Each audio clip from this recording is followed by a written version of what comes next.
equipment shortage and poor funding.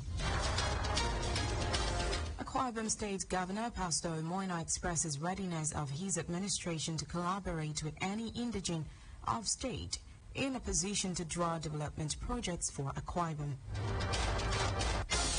On the foreign scene, South African and DR Congo signs hydropower dam deal. And sports, Shadkari Richardson clocks fastest 100 meters of 2023 in U.S. trial. Details coming up shortly.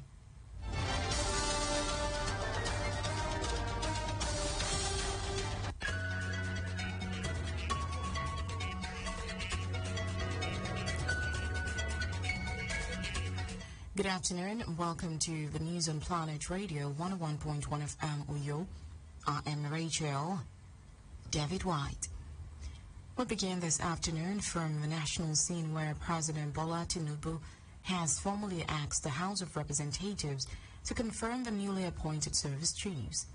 The Speaker of the House, Abbas Tajuddin, opened plenary by reading the President's letter seeking a confirmation of the appointment of the heads of security agencies.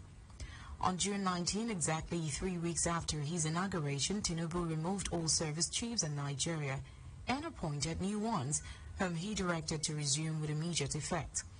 Meanwhile, all the new appointees who had since resumed in acting capacity are awaiting their confirmation by the National Assembly. Meanwhile, President Bola Tinubu has promised to address the shortfalls in funding and equipment hindering the operational efficiency of the armed forces in Nigeria.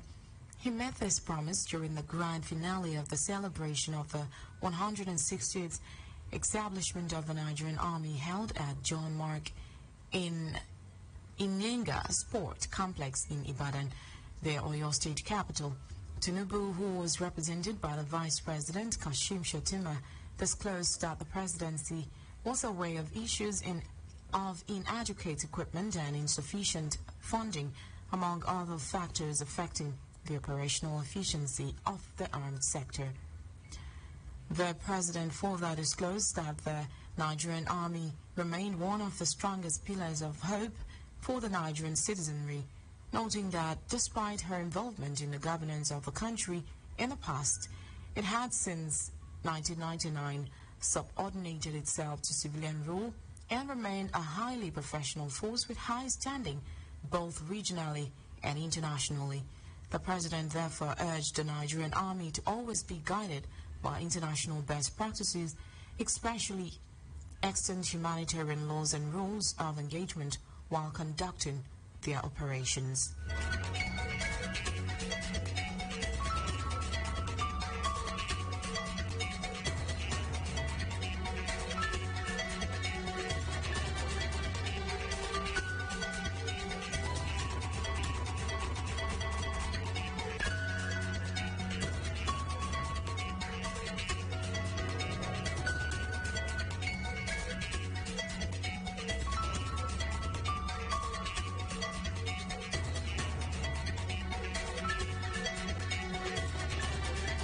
From the Red Chambers, the Senate has said it will investigate a gas processing deal involving the Ministry of Finance, the Niger Delta Power Holding Company, Calabar Generation Company Limited, and Aku Gas Limited.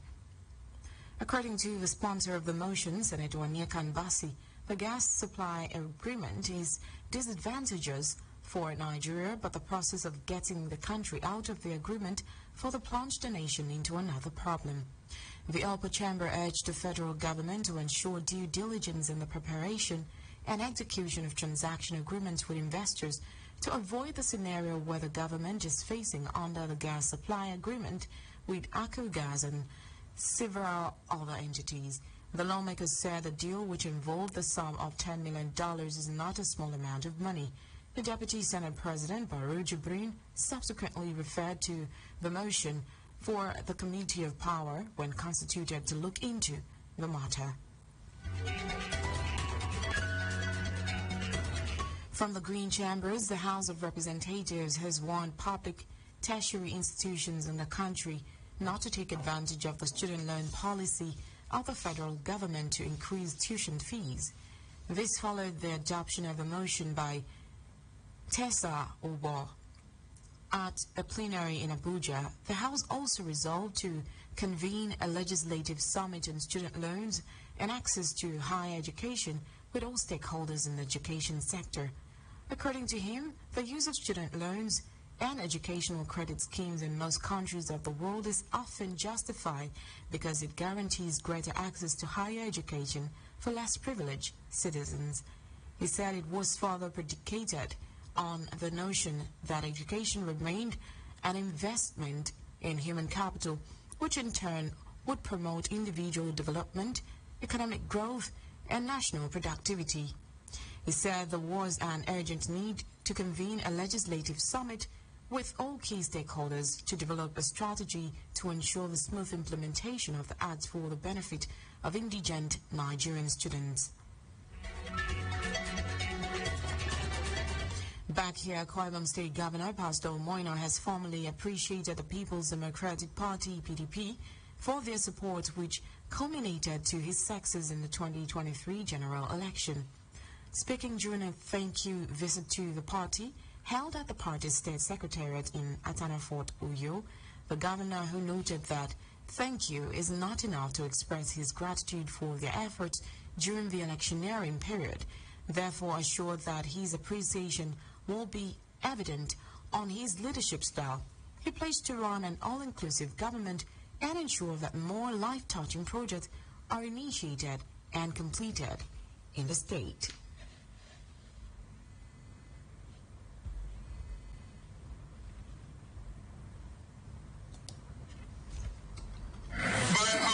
To show that we are grateful. We will show that gratefulness in the policies and programs that we will bring to Akwa Ibom. We will show how grateful we are by serving Akwa Ibomites with all our might.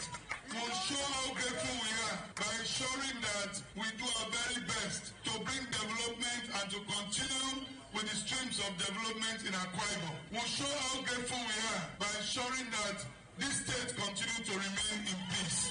I believe that when we do these things, we would have shown to the people beyond words that we are truly, truly grateful for the opportunity that you gave us.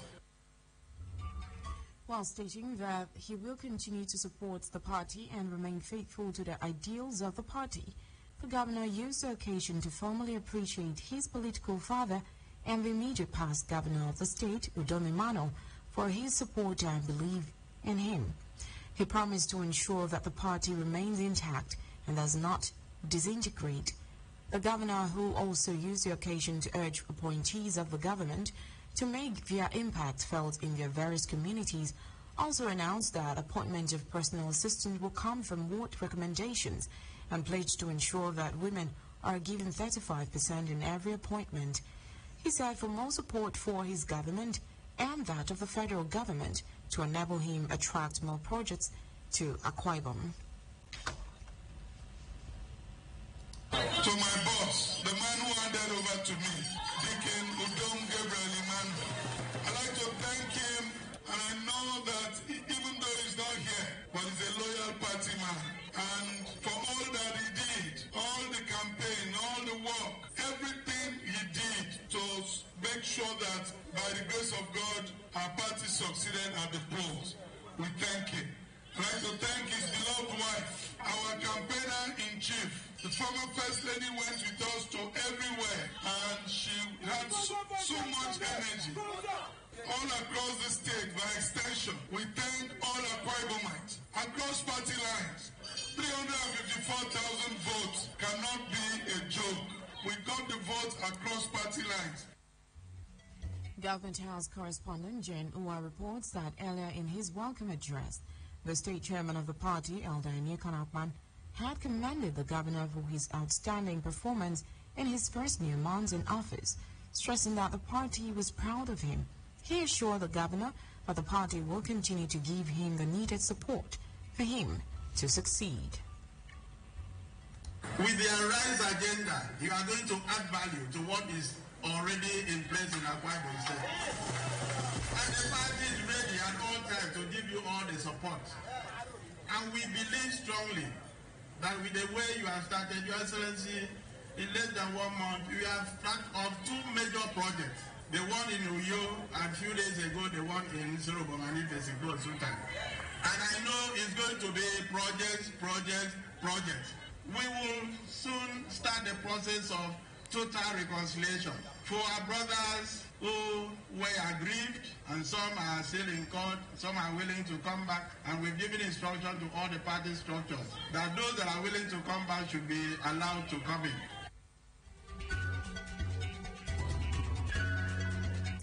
Meanwhile, Akwa Ibom State Governor Pastor Moino has expressed the readiness of his administration to collaborate with any indigent of the state who is in a position to draw development projects that will create jobs and boost the economy of the state.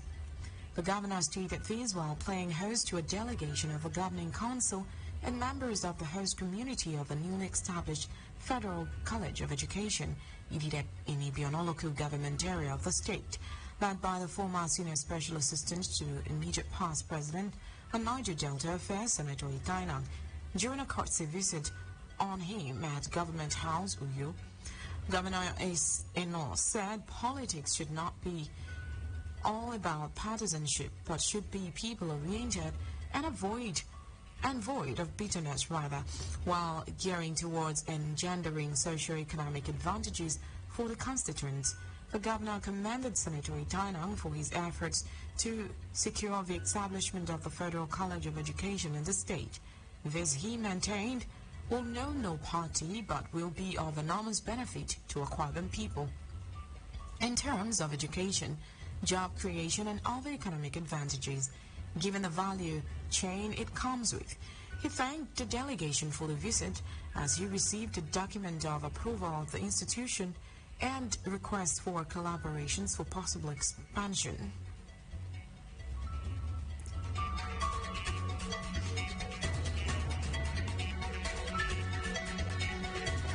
He assured that his administration was ever ready for collaborations that would be of advantage to the state, directing the secretary to the state government and Obong Owa to liaise with the state surveyor general to aid its expansion. Speaking further, the governor expressed concern over the Calabaita Road and sought insight into the issues impeding the completion of the project to allow the government to work on the project.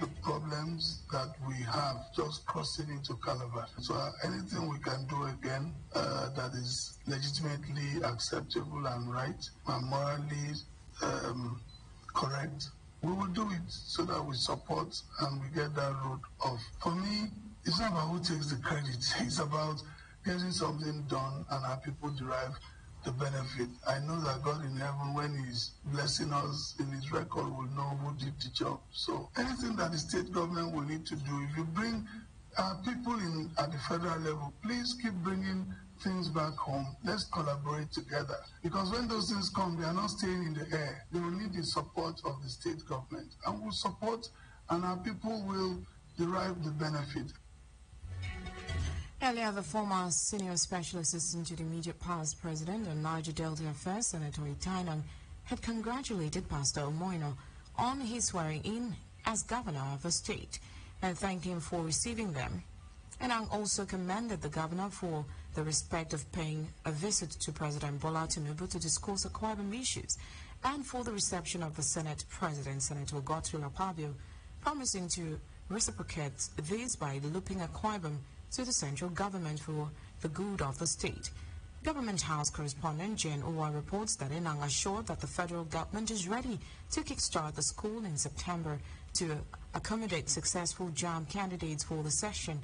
He also promised to present the government with a full brief of the state of Kalabaitu Road project to clarify on lingering issues affecting the completion of some parts of the road projects. Your Excellency, I'm here to formally inform you that the federal government has established Federal College of Education in Ibiono in Akwa Ibom State to take off from the facility of the existing Presbyterian Senior Science School in Ibiono, and to allay the fears of the community and others, because last week we were there, the population of the school there is very enormous.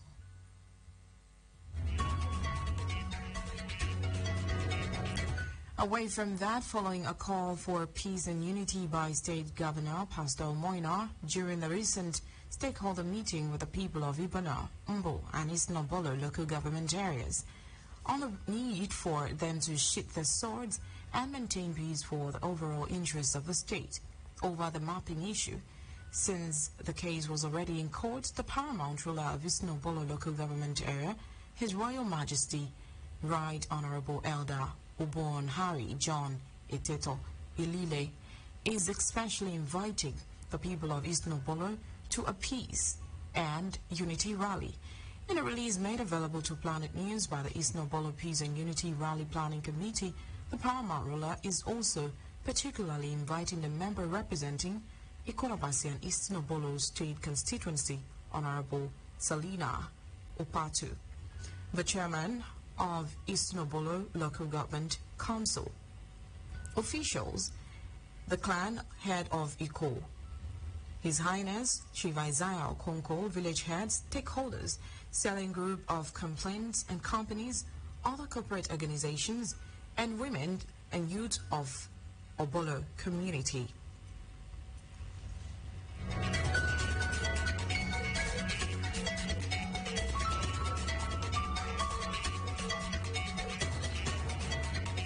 The rally is scheduled to hold on Saturday, 8 July 2023 at Obolo Hall by 10 a.m.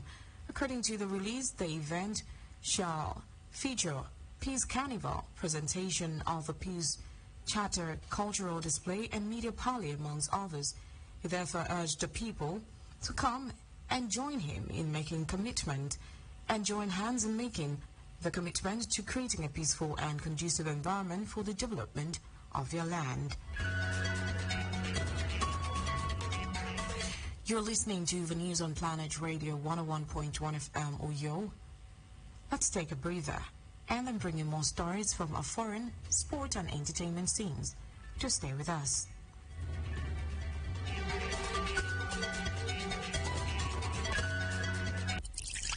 Healthy living begins with the choices one makes.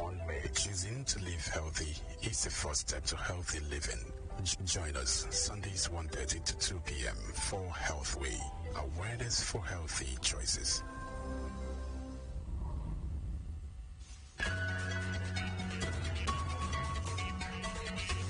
Welcome back and many thanks for staying with us. On the foreign scene, the leaders of South Africa and the Democratic Republic of Congo have signed nearly 40 trade agreements, including one to receive a hydroelectric scheme.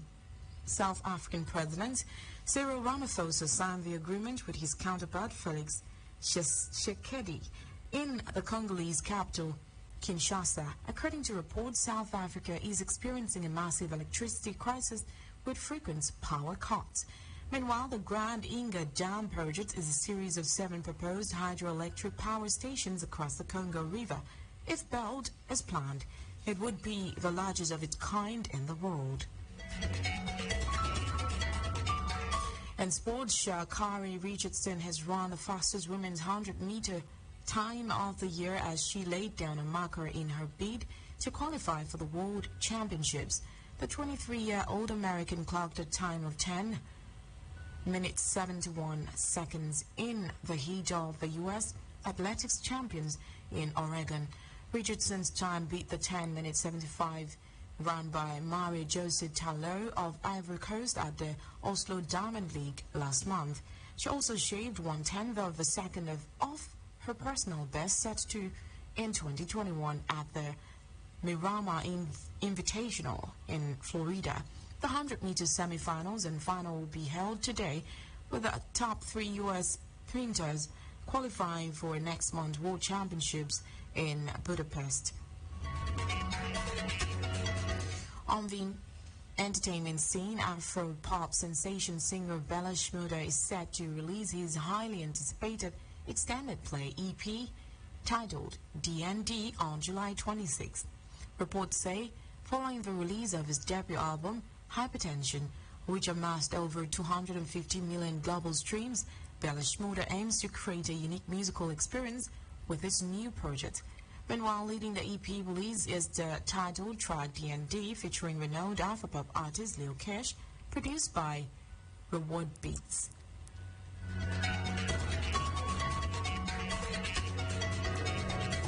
It's been the news on Planet Radio 101.1 FM Uyo, but before we go, a recap of the major stories.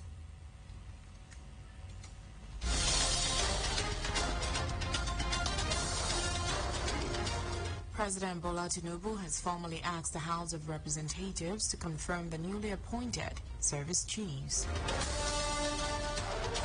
President Bola Tinubu has promised to address the shortfalls in funding and equipment hindering the operational efficiency of the armed forces in Nigeria. Akwa Ibom State Governor Pastor Moino has expressed the readiness of his administration to collaborate with any indigene of the state who is in a position to draw development projects that will create jobs and boost the economy of the state.